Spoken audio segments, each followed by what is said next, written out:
Well, you've seen the ads. I know there's plenty of them. My documentary on the dangers of the online world airs this Tuesday, 7 p.m. Put it in your diary.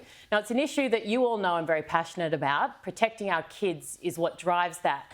Now, I've been trying to talk to someone from Facebook, past or present, for years now, and I guess understandably, they've rejected me on every single occasion until now. Stephen Shearer was the former boss of the tech giant in Australia and New Zealand, and he did some incredible things. Its growth was out of this world. But as we all know, there is a very dark side to social media. And Stephen, I want to thank you so very much for your time. Pleasure, Anne. First of all, can you talk to me about, they call it tech disruption, and apparently you did it brilliantly with Facebook here in Australia. What was that like in the early days when you were introducing something so foreign? Sure. I was part of a much bigger team, amazing people. It was a heady time. There's one thing about Silicon Valley, what it does really well is it brings a lot of idealistic and talented people together and then mixes them with a lot of money, to fuel the growth. And so it was a really exciting time to be at Facebook. And, I would, like everybody at Facebook, I was very proud and excited by what we were doing. When did you first start to receive feedback that there were some issues, in that some people were having negative experiences, and not negative in a soft way, but significantly negative? Yeah, I mean, in my early days at Facebook, it was universally positive. Internally, outside, when you met people, everybody just loved Facebook. It was the most loved company on earth. Yeah. And then things started to change for me probably around 2014, 2015, then leading up to the election in the US in 2016. Yes. And you started to hear and feel and see in your own life and also inside of Facebook, there were negative effects of social media that weren't well understood by Facebook, and I think even today we don't understand well enough. Things about mental illness, things about social health, things about the health of our information ecosystem and our democracy.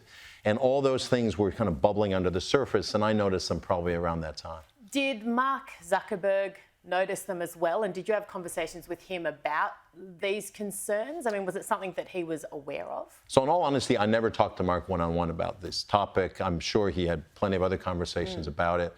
But I can say that internally, it wasn't something that during my time at Facebook was really discussed at the Mark level, at least in terms of him bringing it to the company. And he was very open about a lot of things, but this wasn't one of the things he brought to the table. I think it was the 2016 election, I think, that really kind of brought it to home for Mark and for the whole company. But by then, as we know, there were a lot of other issues under the surface at Facebook that are now much better known. Does he care, do you think, about people and their welfare? Yeah, look, it's hard to tell what other people care and don't care about. But from my experience of Mark is I think he's very idealistic in his own way, and I think altruistic as well. But one of my criticisms of Mark is that he has too much power. And you could give Mother Teresa the kind of power that Mark has, and it doesn't mean you want Mother Teresa to have that kind of power, no matter how good a person she is. And I think that lack of accountability is a big problem at Facebook, and it's one that just hasn't been addressed. We had a Senate inquiry here last year, and something that came up was a lot of messages that had been sent to me threatening to rape my unborn child, which is fairly graphic, and I apologise, but I need to say it so people understand. And I got a message back. I reported it to Facebook, and a message back saying this doesn't, breach our guidelines, so to speak. And Facebook, admitted that they'd failed in that regard to remove those until the police got involved.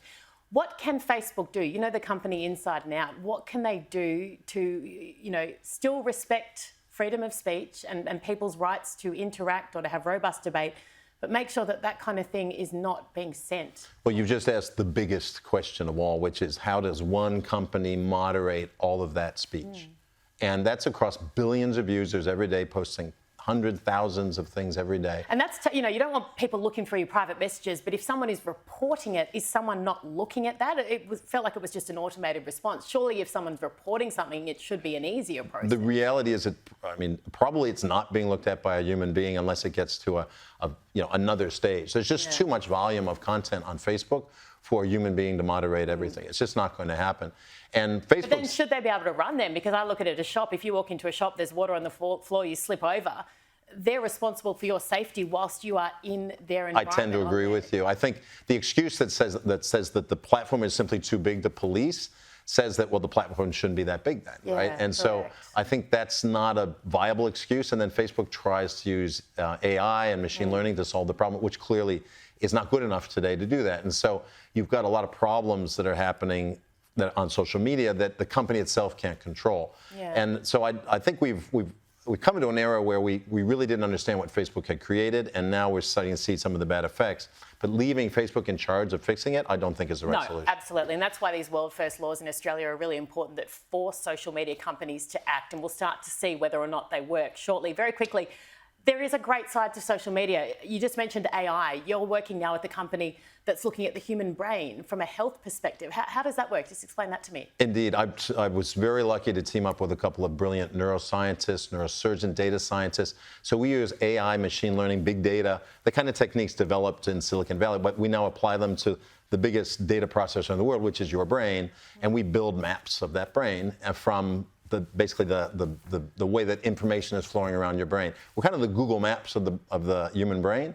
Yeah, we're a small Australian startup. We're very proud of what we're doing, but what we're trying to do is build technology that helps people and helps ultimately billions of people lead better lives, healthier brains, make their brains better and healthier. Are you motivated to do that? And I'm not saying, your time at Facebook was obviously clearly very successful. It did some incredible things. But are you motivated now because of some of the issues with Facebook to use technology in a positive way? I think, as you get older, and I think you have your own children, you start to look at the world a little differently, and you start to think through, what's the legacy I want to leave behind, and how do I want to try to change the world for better, even in my small way.